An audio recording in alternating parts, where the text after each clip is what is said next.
Okay, so I was wondering if this was going to make the list because this feels like, what's your favorite Nirvana song? Smells Like Teen Spirit. What's your favorite? What's your favorite Led Zeppelin song? Stairway to Heaven. Get out of here.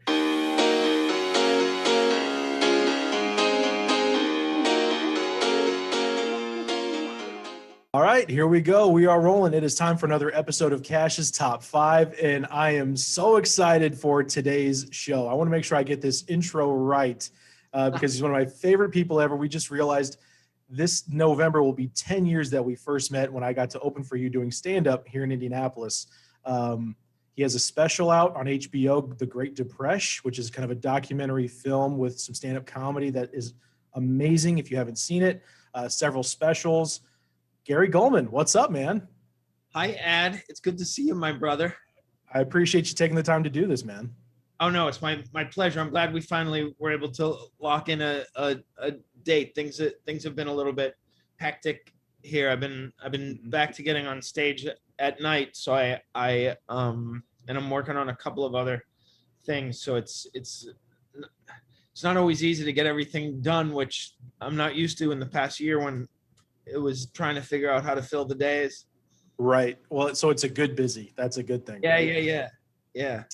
I also want to mention too, I don't want to miss this, and I don't want to blow too much smoke here, but in addition to the many specials that you have that people need to check out, I will go out on a limb here, and not too long of one, because I think many will agree with me, the greatest single set on late night television is yours. You own that. The State Abbreviations on Conan is number one. If we're ranking top fives, that's number one. Yeah. Well, thank you. I think it would be impossible to choose, but I'll be happy to be in the consideration. So that's the most modest way I can put it. Thank you. Oh, absolutely. And I wanted to make sure I intro you like, a friend should. I don't want to do the morning radio Wikipedia like, so it says here you're from Peabody, you're a finalist on Last Comic Standing. I'm like, I don't know. I know. To the good stuff. Yes. Thank you. I appreciate that, man. Yes. Well, we have a fun one today, and we were just kind of talking about how, some of the lists I've done so far, the top fives have, and it's fine. They can be a little generic, 5 favorite movies or actors, it's kind of a broad category, but you have selected probably the most specific one we've done. And I love it because that makes it even more fun. We are ranking our 5 favorite Billy Joel songs of all time. Yeah, I think it's funny because I was just reading this awesome book by Tom Sharpling from the Best Show, and there's a chapter called Billy Joel Sucks, and this is how great Tom Sharpling's book is. I still love the book. I love Billy Joel. He hates Billy Joel.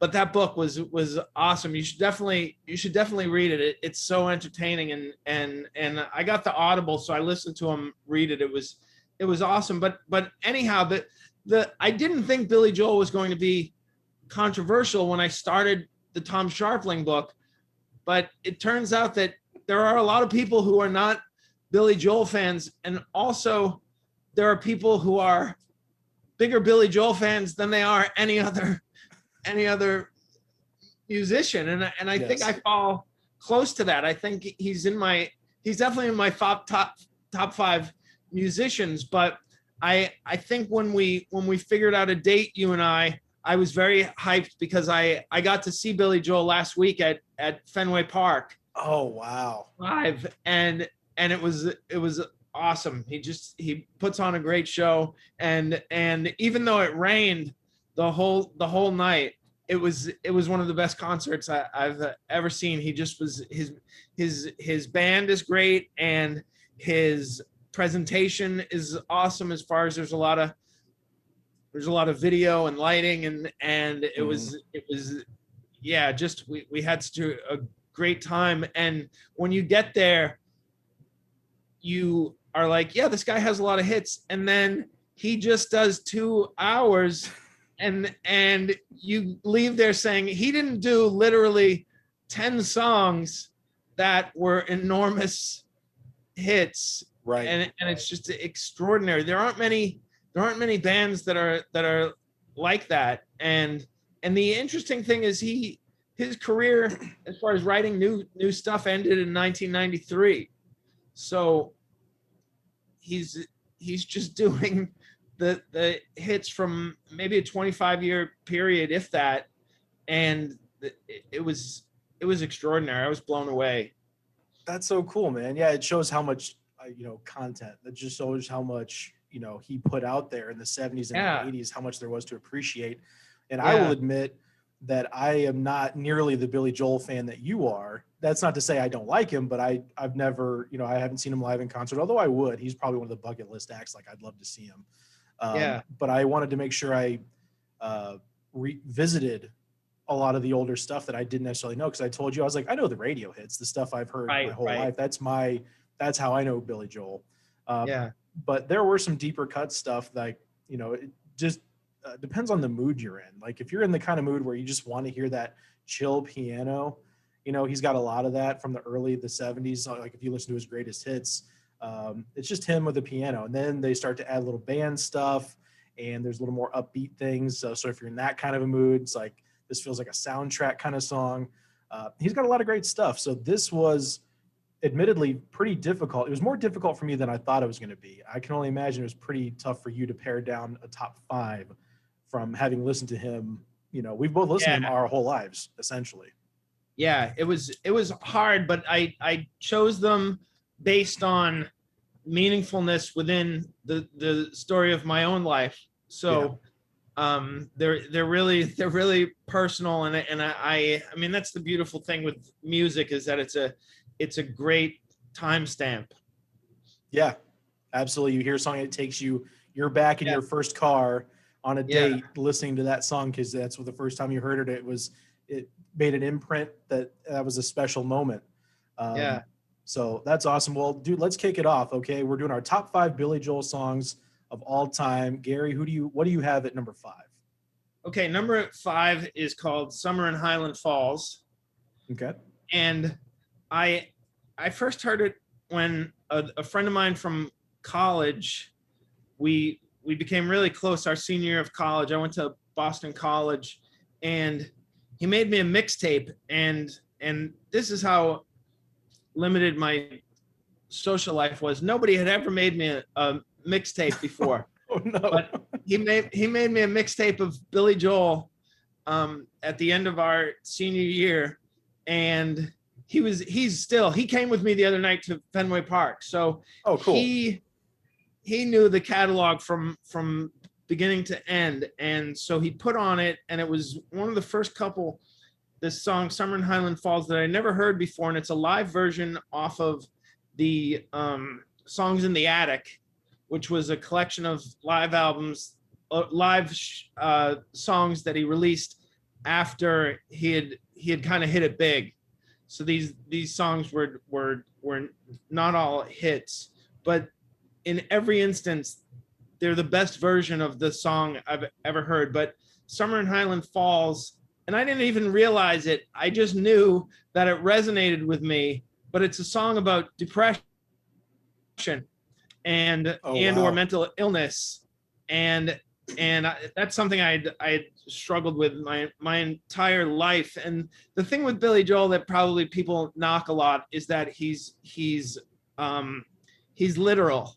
He doesn't do a lot of abstract or Dylan stuff. He doesn't do a lot of metaphor. This is what this song is about. I had no idea. He tells you what the song is about, usually in the chorus. But in "Summer in Highland Falls," he says it's either sadness or euphoria. That's the closest he gets to saying this is about mental illness. But just the whole tone of it resonated with me. And he would, when he does it live in concert, he would say, "Who wants to hear a song about manic depression?" And then he would sing this, and it just, that was the closest I've ever heard anybody at that time acknowledging that their music was about mental illness, unless it was so obvious. So that was that one really has a number of levels for me. And all of these, when you break down probably 50 songs down to 5, any of them could be the number one, but I going with Summer in Highland Falls as number 5 because it wasn't a huge hit, and it could make you feel pretty wistful or melancholy. So I put it at number 5.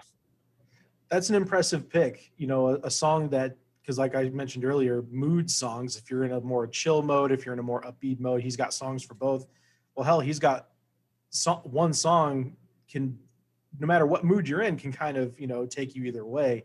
Yeah. And that's why I'm enjoying doing this with you, because you're going to have that deeper catalog knowledge of Billy. So I'm looking forward to, you know, when we're done, I can go listen to these songs and really have an appreciation for them. Oh, good. Summer in Highland Falls. My number 5 for you is, I'm assuming, a controversial pick because it's among the later in his career. You said he stopped writing new songs in '93. I believe this was the last on that last album that he put out.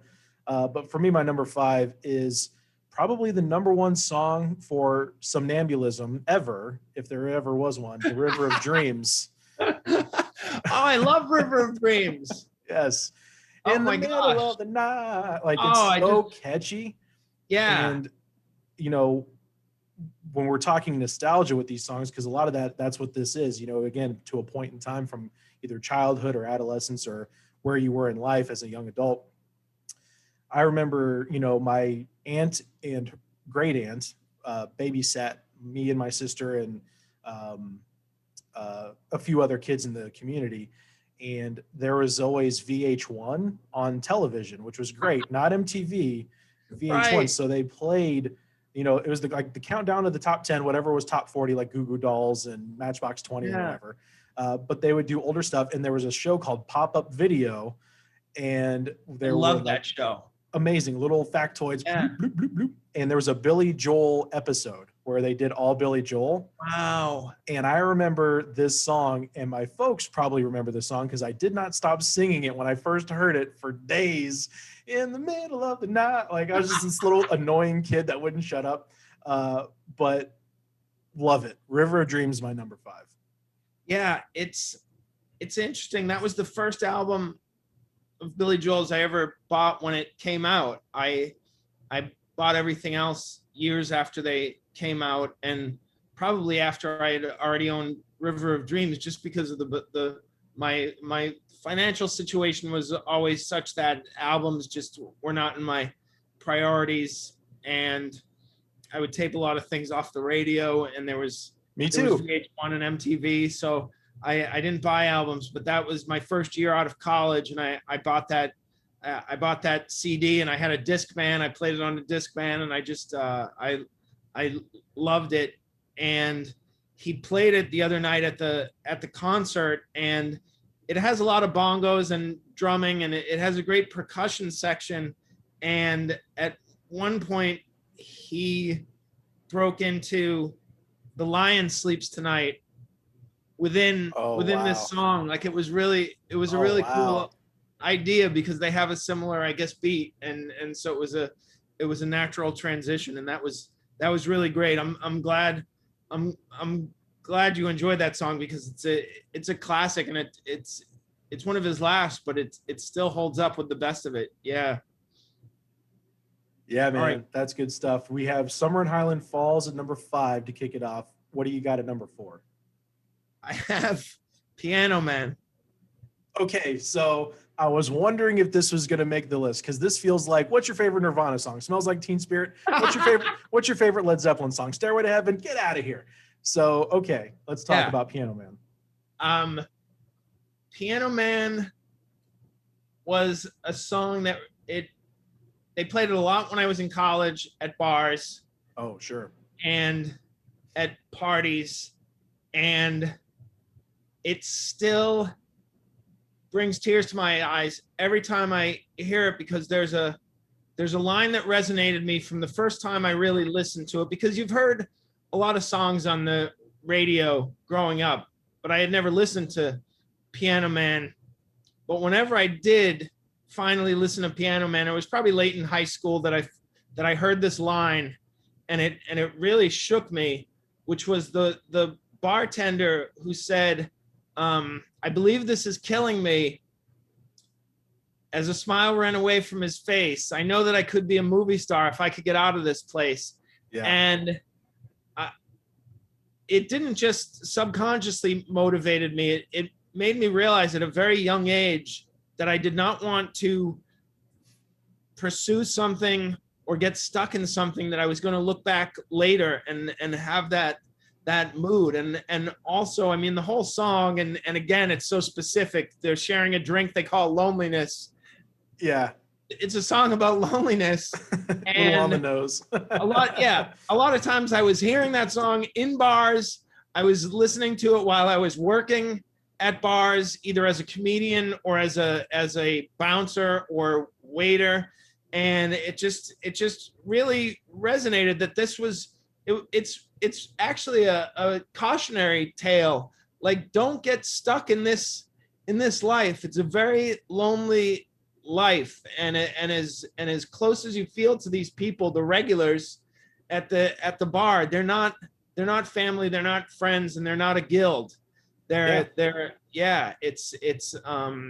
so grateful that I was able to be a part of that world, but also to escape it into stand-up comedy, which is sort of a bar in itself. And we spend a lot of time in bars doing stand-up comedy, but we're able to not have to clock in, which is a big difference. So that the Piano Man is you're exactly right that it's the obvious one, but the resonance it has in my life, and also the lesson I learned from it early on is so valuable that I had to put it at 4, even though it's probably his masterpiece. Sure. Yeah. I mean, there's going to be other songs that just have a more personal feel. Yeah. And it's not even like a hipster pick, like, oh, really? You think that song's better than that one? It's like, there's a hierarchy to this, and that's the point of the exercise. I was curious if it was going to make your list, and I'm glad that it did. My number 4 for you is, we're going to go ahead and continue the radio hit theme right now. But a song that geriatrics are probably offended by, but only the good die young, man.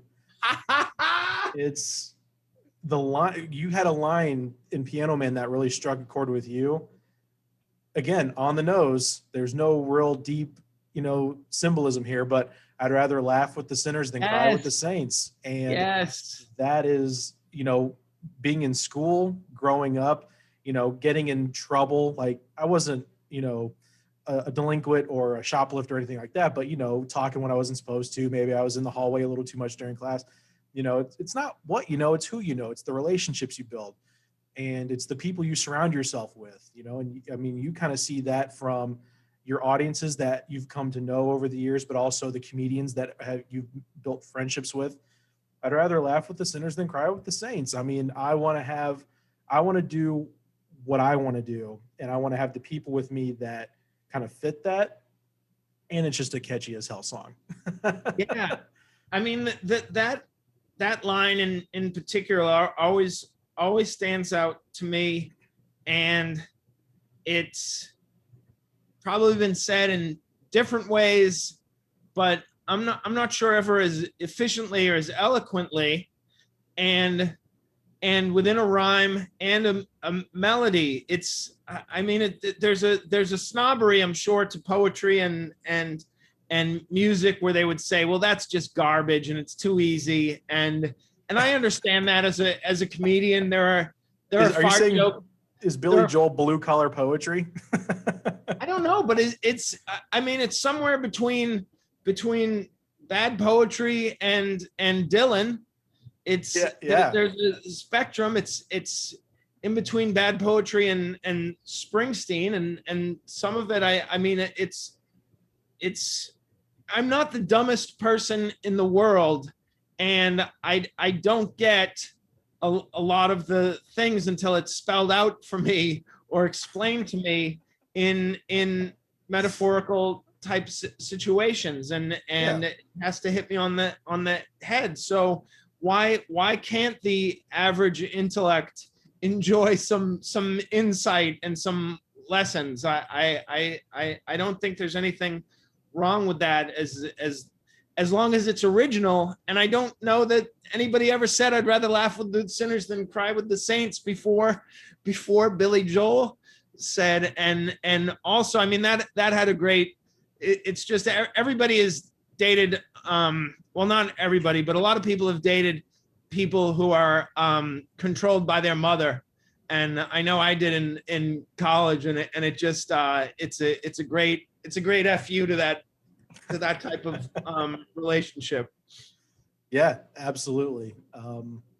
I like that you say that too, because you are a very well-read person and an intelligent man. And so the fact that, you know, symbolism or metaphors may be lost on you, especially when it comes to music. I've always felt that way when I listen to a song, they're like, yeah, that's actually about genocide, or that's actually anti-American. It's not pro-American. You think it would be. I'm like, okay, do I like the beat? Do I kind of know, like, I don't even, like, I will listen to a song for years, my whole life, and I'll finally be like, oh, that's what the lyrics are saying.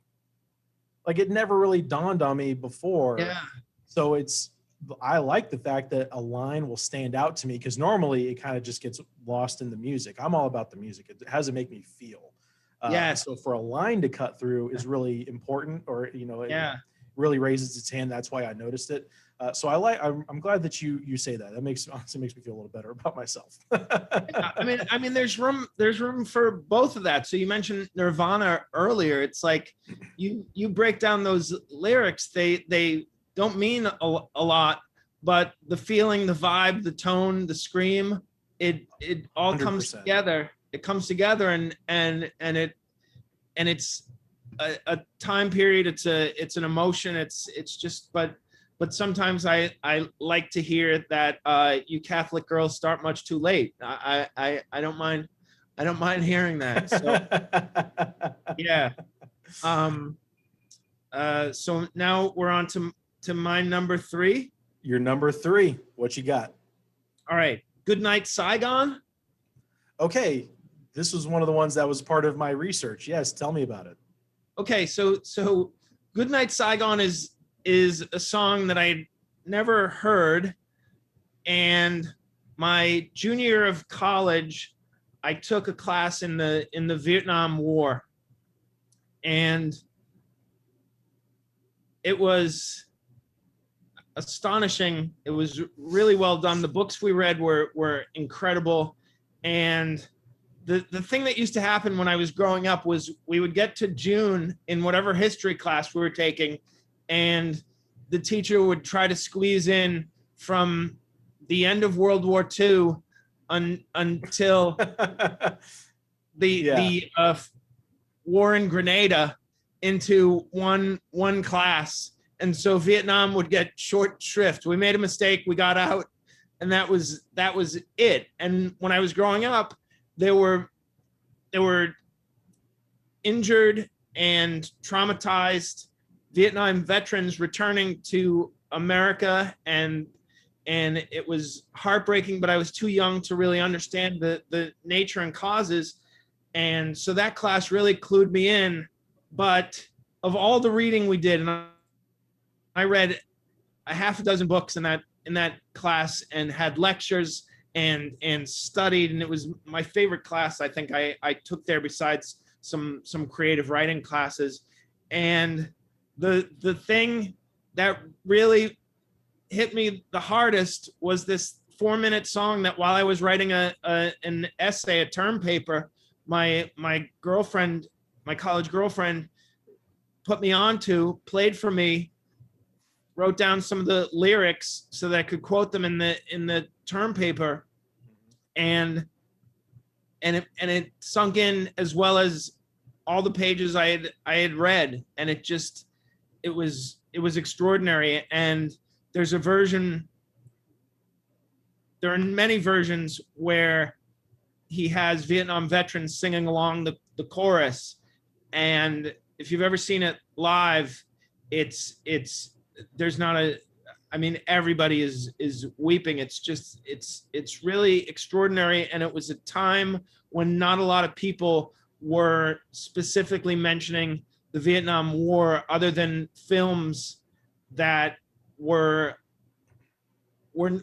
they weren't always as delicate as that song was. I really think Goodnight Saigon, and I'll probably be told that I'm corny or whatever. I think it was as meaningful as Platoon and Full Metal Jacket and some other things as far as making that war sink in for me. Yeah. Well, they can say whatever the hell they want. I like it. They can call you corny all they want. That's an incredible connection to a song. You know, that's one where we're talking moods. You know, you kind of need to be in the headspace to appreciate it, but also to let it sink in, like you said. I'm just curious. Did you read The Things They Carried? Yes. By Oh O'Brien? my word. Yes. I read that, and it's been years. I was in college, so it's been a long time, over 10 years now. I remember really enjoying that, and that was my first, because I'd seen Full Metal Jacket, I'd seen Platoon, you know, I'd seen documentaries with my dad on the Vietnam War, but having to read the accounts and what it was really like and the stories we weren't told, yeah, that's Yeah. a really emotional pick, man. The Ken Burns series was perfect too. I although it's so hard to watch, it's such a tragic story, and we keep making the same mistakes. So it's just so sad. Well, my number 3 for you has no depth. There is very little emotion. It's the anthem for those who are non-committal. A politician's dream. You may be right. You may be wrong. I may be crazy. There's gaslighting going on before anybody knew what gaslighting was. Oh my word. I love this song. It's a radio hit. I've heard it my whole life on classic rock radio. If I were to make a movie and I had to include a Billy Joel song in there, I don't know that I would pick Piano Man. I think I would pick this one that. Yeah. It puts me in a mode of like, there's this Ferris Bueller cool 80s character, says something kind of cool, and then he zips off in his car, like he throws on the glasses and drives off. Roll, credits roll. Like, yes, it makes me feel badass when I hear it, and it puts a smile on my face. I can just hear I don't know if this is what the lyrics mean, but I always felt like it was an argument that you don't want to have, like a girlfriend or a partner wants to just kind of pick at you, and you're like, yeah, you may be right, I may be crazy. Like, I love that song. Yeah, I mean, it's also along the same theme as Only the Good Die Young, in that you're taking life so seriously, and maybe you should let loose, and also stop saying no to me. Yes. Yeah. Oh God. Have you ever ridden a motorcycle? I haven't. Okay, me neither. And that's a motorcycle song. Yeah, it's a great motorcycle song, and I envy people who have the courage to ride a motorcycle. And just I love that line. He even rode his motorcycle in the rain, which even when I heard it the other night, I was like, well, that's a bridge too far. You cannot ride your motorcycle in the rain. It's dangerous. It's uncomfortable, and you're asking for trouble. There's it's funny you say that that if I've ever been a motorcycle, there are just certain things that I don't know if I'm in my own head. I don't think I'm cool enough to do certain things. Like, I've never bought a pair of Jordans, because why? Why are you going to wear a pair of Jordans? You're not that guy. Why would you get a motorcycle? You're not that guy. There's a great line, I believe it's from Comedians in Cars Getting Coffee with Seinfeld, where he was talking about at one point he's either going to go sports car or motorcycle. Like, at one point, if you're a man of means or a woman of means and you can afford such things, you pick a lane. And one guy, he was working at his dad's shop when he was a teenager, and one guy comes in soaked because he's on his motorcycle and it started raining. And Seinfeld goes, "Man, I bet you wish you had a car today." And he goes, "No, man, just wish it wasn't raining." Wow. That's a motorcycle dude right there. That's such a cool way to put that. And you're right. That song makes me think and feel that way. Yeah. Yeah. Seinfeld's act is car, not motorcycle. Oh, yeah. It's not even close. Yeah. Yeah. Okay. And it's not Porsche. It's some sort of domestic mid-sized sedan.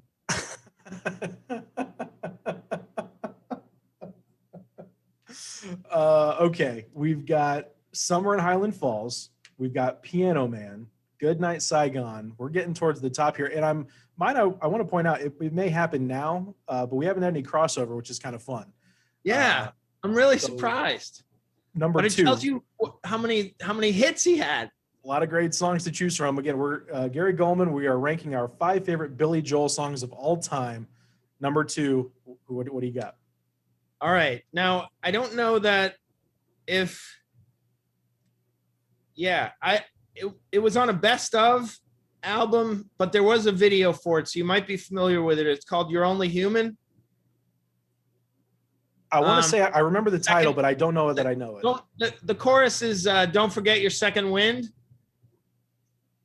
And it's another corny song, but the video is incredible because he's sort of like a guardian angel for this teenage kid who is really down on his luck and contemplating suicide. And when I saw that in high school, I had numerous episodes of depression. And the first time I ever saw it, I was coming out of a depression, and it catapulted me out of it. It was just, wow. It was really helpful. Just that he was saying that we all make mistakes, and he was at the top of his career when this video came out.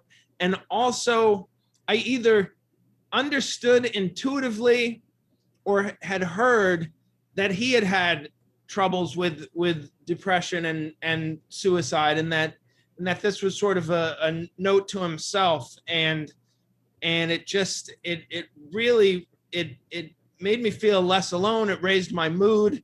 It did a lot of things. And I got into a car accident recently, and I was really beating myself up for, I mean, basically I got into a car accident the way you get into a car accident. You got into a car. It's just, it happens. But I said, if I had just not been as close to the person when they stopped short to avoid the bicycle, I wouldn't have ran into their bumper. And I was just beating myself up, and I put on this song, and he specifically literally saying, you're supposed to make, he says, you're supposed to make mistakes. You're only human. And it lifted my mood. And I'm sure there are a dozen songs that tell you it in different ways, but that one just hit. The music is upbeat, and his voice is unassailable. He really has a very versatile voice. And I am happy to report that he was hitting every note the other night, which a lot of these 70-year-old tough to do. They can't do it anymore. Can't do it anymore, and they adjust the notes and things. But he was hitting the notes, and I mean, maybe there's technique, maybe it's an illusion, but there wasn't one moment where I said, oh, he's not able to get to that note anymore. He can still hit the falsetto. It was really impressive. So You're Only Human is my number 2 pick. Again, I could have put it 5th. I could have put it 1, but it just it had such a great effect recently after wrecking the front end of my car. Well, I'm sorry you got into an accident. That always sucks. But I'm glad that song was able to lift you out of that funk. Yeah. Sadly, I don't have a Billy Joel song. I don't think so. That I can associate in that way. But just to kind of play off of that, the song for All Right Now by Free, kind of a one-hit wonder. All Right Now. I love that song. Love that song. Whenever I was in a bad mood, it reminded me, because it was my very first car. I I had an 80 Olds Cutlass Supreme. I had a 79 Cutlass Supreme. Really? So, Yeah. okay. Did your passenger door open? Because mine didn't. Yeah, it did. Yeah. We were affluent. You were doing very well there in the Northeast. Yeah. As I've been struggling in flyover country. But I had that car for a little while, and then it needed to go. I shouldn't have gotten it in the first place. But I saved up all my money working Kmart jewelry counter, and I was able to put a very meager down payment on a 2001 Chevy Malibu. And I made a mix CD for myself. Nobody made a mixtape for me either. But I put a mix together, and song 1 is that song. And it was the anthem of freedom at 17 years old. And whenever I would be kind of down, or if I had some girl trouble, I'm like, why doesn't she like me back? Turn that song on. Mood's doing much better. So that was that song was my embrace. That was my hug song. I love that pick of You're Only Human at number 2. Yeah. Awesome. My number 2 for you, we're going to have our first crossover, and I'm okay with it because it is the masterpiece that you so eloquently put, Piano Man, which could have been number 1, but I've got a controversial pick at number 1 that I'm hoping you kind of hate a little because that's always fun. But Piano Man, has there ever been a more iconic together, a piano and harmonica solo? Normally, like Layla has the guitar to kick it off. You instantly know what it is. Yeah. Like the little piano, the little flurry of piano, and then the harmonica comes in. You're like, it just kind of envelops you. This song that you just know, it's part of your DNA. You've heard it so many times. And we were talking about this before. You know, we've done stand up together before a couple of times here in Indy, the old comedy club Morty's. You know, at the end of a long weekend, and everybody's had some drinks, and we all kind of circle up together, and everybody's kind of swaying. And every wedding reception I've ever been to post turning 21, one of my friends, I'm like, at 9:00, we need to play Piano Man because it's 9:00 on a Saturday at a wedding. We're all going to circle up. We're all going to have our cheers, our toast with our champagne, and we're going to belt out Piano Man in unison. And it's the best feeling in the world. I got to tell you, I had never in my life put together, and I've heard the lyric a million times, it's 9:00 on a Saturday, that it was probably 9:00 on a Saturday. A lot of the times it was being played. I'm so many times. I'm so thick. It's embarrassing. But here's the other thing with that opening as it relates to stand-up is that a joke premise, that first sentence is huge. It carries a lot of weight. It's getting people on board for your joke. And also, I imagine with a song, the opening trill, the opening little melody, or whatever he does at the beginning in that song it's so compelling and also so memorable. And when you think of all the notes that have been strung together in the history of music to come up with something that's that recognizable, it is hard to discount the power of that, and also the achievement. It's a miraculous achievement. And I don't know if are you a Chuck Klosterman fan at all? I can't say that I am. Either way, I haven't read much of his work. Okay, so he's a genius who talks a lot about pop culture. I mean, he talks a lot about other things, but he's really great at writing essays about things that are just pop culture. A little more user friendly than the heady stuff. Or things that we're more familiar with as bumpkins. But he wrote this great essay in the 90s, I think, about the difference between Billy Joel and Bruce Springsteen.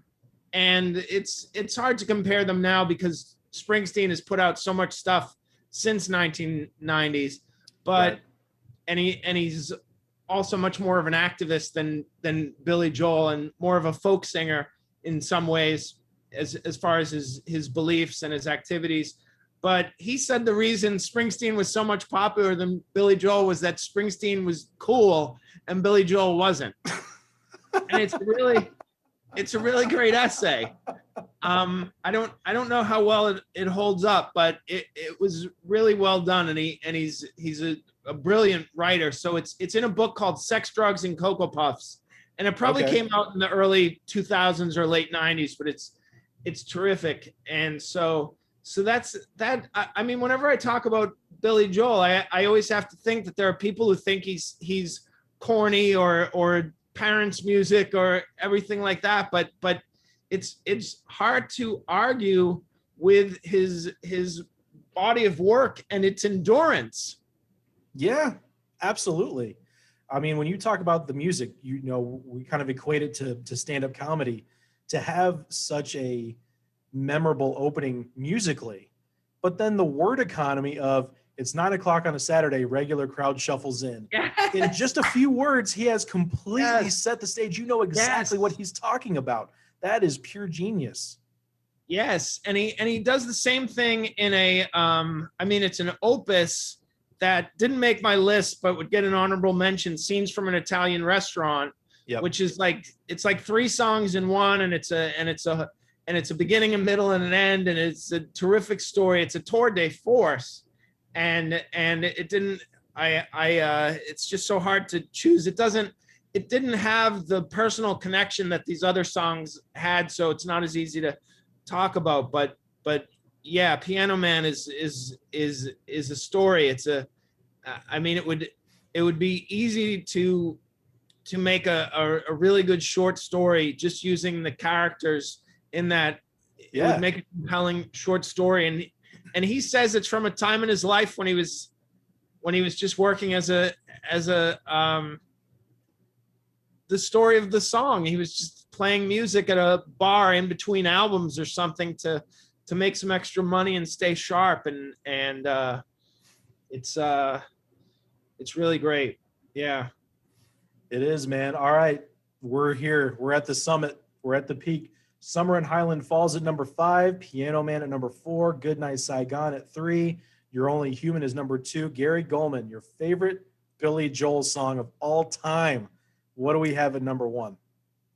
I heard from an old friend of mine, we used to be real close, said he couldn't go on the American way, closed the shop, sold the house, closed the shop, bought a ticket for the West Coast.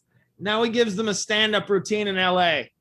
Now, I heard that song a million times growing up because it was the opening theme to a show called Bosom Buddies, which starred Tom Hanks and Peter Scolari as roommates who had to dress up as women to get a cheap apartment and an affordable apartment in New York City. And it was a great show. I don't know how it was canceled. Tom Hanks became the most successful actor who ever lived. Peter Scolari went on to do Newhart. It was, I mean, just an incredible show. But I never heard that the opening line was about somebody leaving the rat race and becoming a stand-up comedian. And I didn't hear it until I graduated from college and was working as an accountant and doing stand-up at night. And it just became my blueprint for what I was going to do with my life, so that every time it comes on at this point in my life, it feels like a victory dance lap that I'm taking while listening to this, that I did the things. I mean, I didn't sell a house, I didn't have a shop, but I quit being a 9-to-5er and moved to LA and gave stand-up routines and that just it's funny that I never noticed that line until it affected me. And the song is just so catchy and upbeat. And also it doesn't have to be stand-up.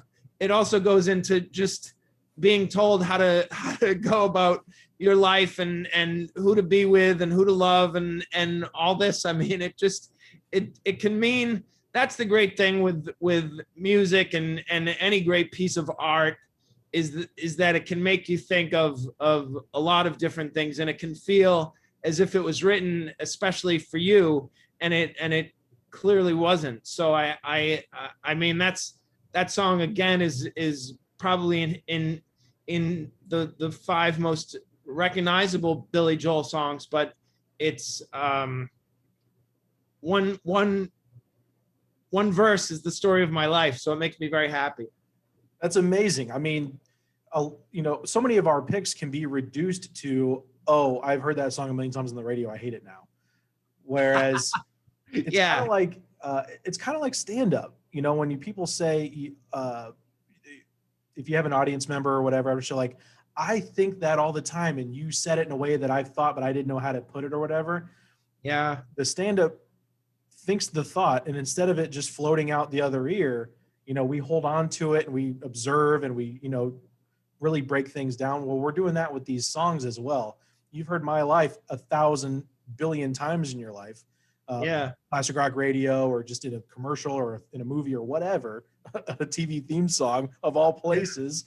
You're like, no, I'm going to hold on to that. There's something to this, that it may be mass appeal. It may be have burned some people out, but it's special. And here's why. And I think that's very, very cool.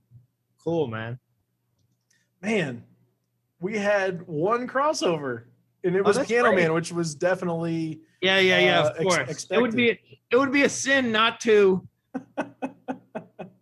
recognize the Piano Man's greatest song. Correct. Which is also the name of the song.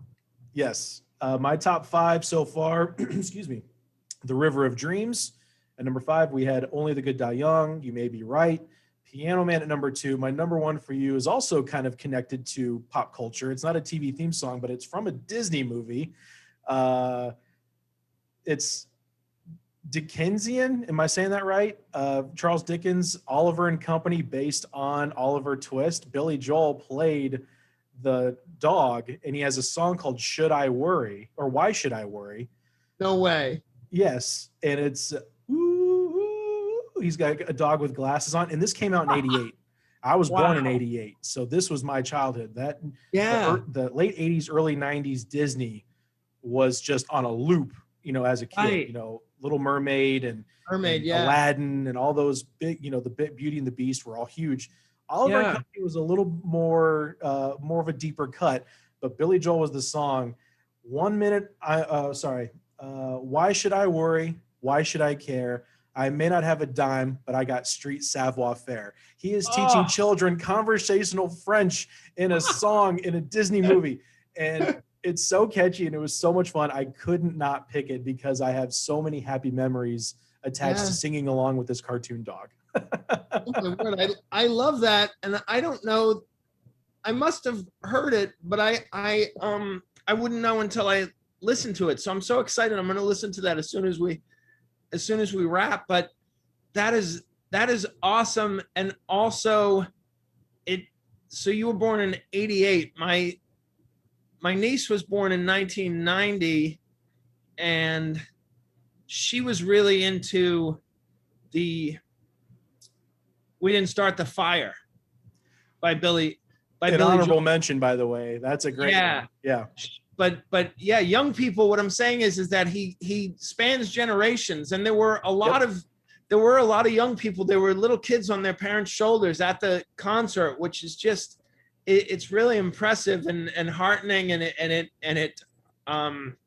it's meaningful. Yeah. Well, we could probably go on for another hour on honorable mentions, because there's so many great songs.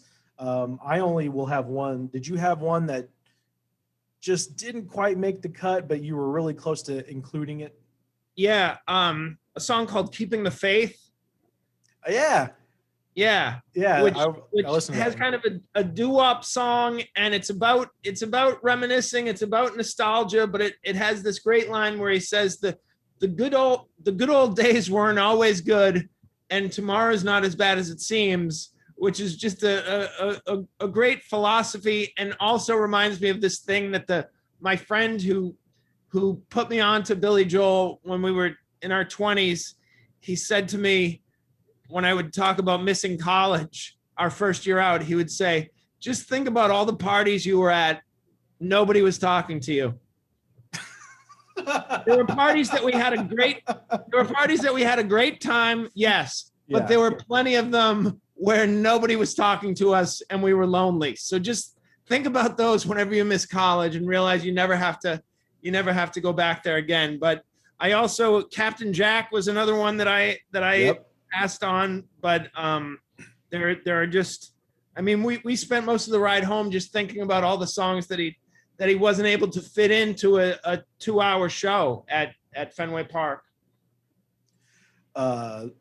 That's great. Having a friend to offer perspective at very opportune times is great. The only one, because there were a few that could, like, We Didn't Start the Fire was one, My Life. Let me just say his name because I'm going to make him listen to this. His name is Jimmy Peneteri, and he graduated with me at Boston College, and he's my my brother, my closest friends. There are very few. Yeah. That's a great name, by the way. Jimmy Yeah. Panettiere is. Yeah, it means baker in Italian. I was gonna say, like, panettiere is like bread pan. Yeah, nice, man. Yeah. The only one that didn't quite make my list, I was going back and forth. I had to include River of Dreams because of the pop-up video and just the smile it gives me. But I've always loved She's Always a Woman to Me.